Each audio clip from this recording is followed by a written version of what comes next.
without communication. We people don't speak, nor do we use any sound or gestures that communicate meaning. Do you think we can be able to connect with one another to achieve a common goal? Yes, we cannot. We are social beings and we manifest it by communicating with one another. Speech or communication is innate to us, which we use to realize common goals, one of which is understanding.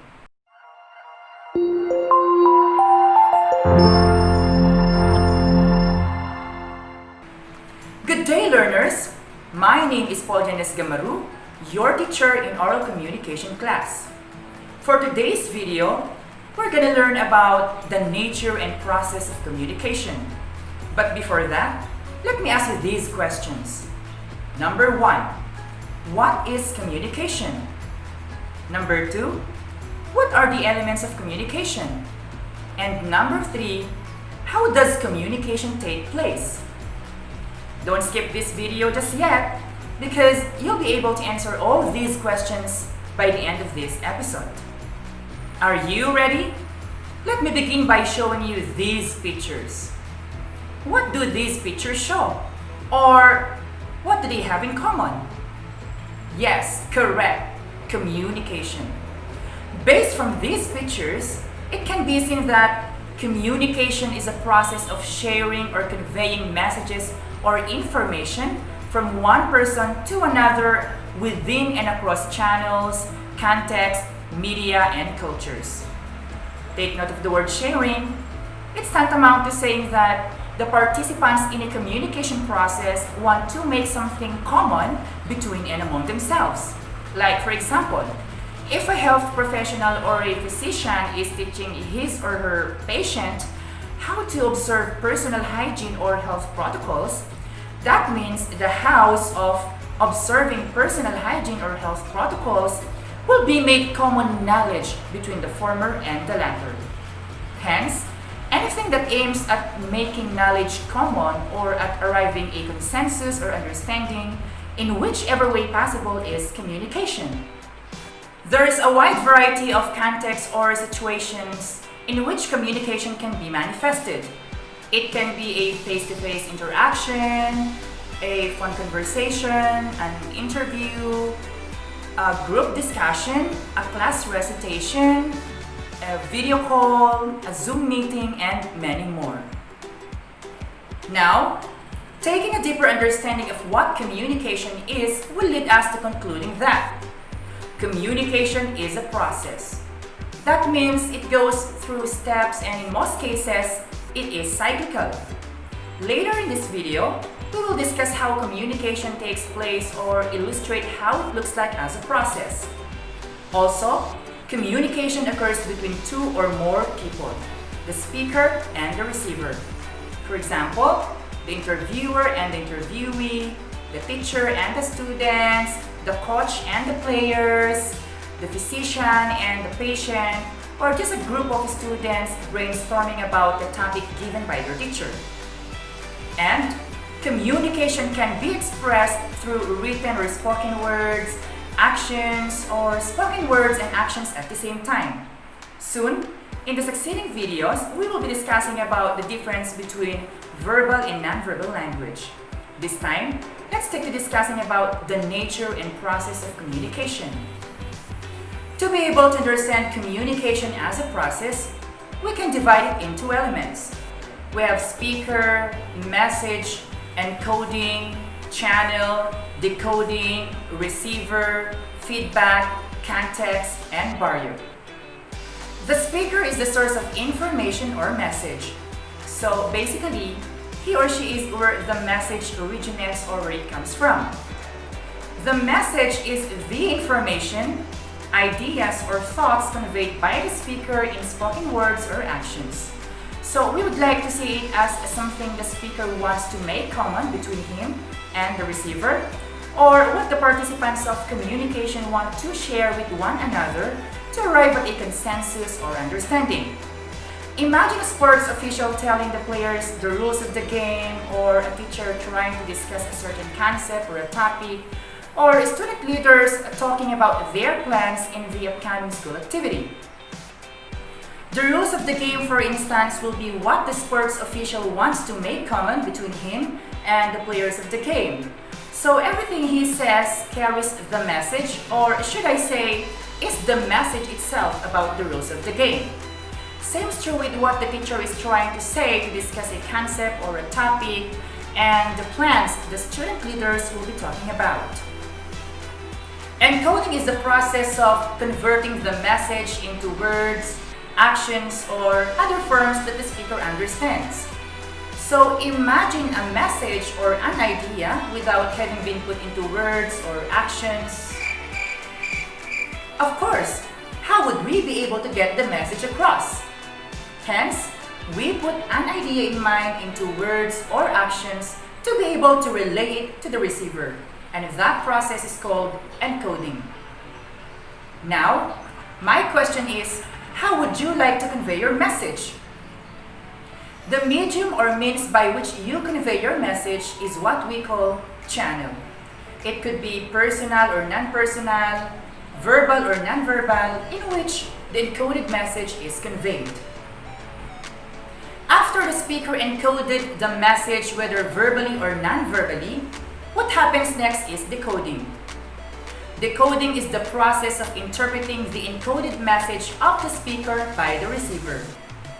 So, how do we see it taking place? Yes, it's the opposite of encoding. Remember ideas put into words? In decoding, we do the otherwise. Words or messages sent by the speaker will be interpreted by the receiver, and doing so, this same message will be converted into useful ideas saved in the former's filing cabinet, his or her brain. So, who therefore is the receiver? Yes, the receiver is the recipient of the encoded message, or someone who decodes the message. And having interpreted the encoded message, the receiver then creates feedback in return. Feedback refers to responses, reactions, or information provided by the receiver. So when a girl, for instance, is crying after hearing that her boyfriend is breaking up with her, crying, which is nonverbal, may be her response or her feedback. But, well, if I were the girl, I could have stopped the boy. No, kidding aside. But feedback may come in either verbal or nonverbal form, or both. So when I say, so you see, I'm doing both. I'm saying a few words while crying. When communicating, we do it in several contexts depending on where it's needed, or, well, the kind of communication that exists is defined by where it's taking place. The context refers to the environment where communication takes place. It can be a school canteen, library, office, playground, street, etc. And whether communication takes place in any of these places, that depends on its purpose. Going back, the flow of communication may, however, be affected by several factors. These are what we call barriers, and they are like hurdles in a race that impede runners in reaching the finish line. In communication, participants may encounter a barrier in the form of a noise, which comes in three types. These are physical noise, psychological noise, and physiological noise. Physical noise refers to any external or environmental stimulus that distracts us from receiving the intended message sent by the speaker. So when your classmates are chit-chatting while your teacher is discussing, or when they are talking loudly while you are reading a passage in front, the sound your classmates are creating is what we call physical noise, which distracts the flow of communication or the discussion for that matter.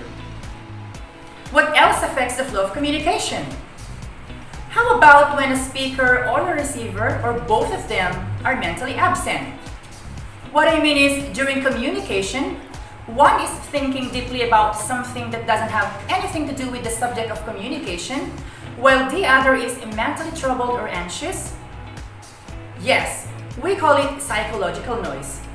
Psychological noise refers to any interference that occurs within our minds as we try to communicate with others. How about physiological noise? Physiological noise refers to any physiological function that interferes with communication. Examples of which include hunger, headache, pain, and the like. So imagine experiencing all of this during the flow of communication. I wonder, it could be very hard for you to get the message across, or for both speakers or participants to be able to arrive at a consensus or understanding.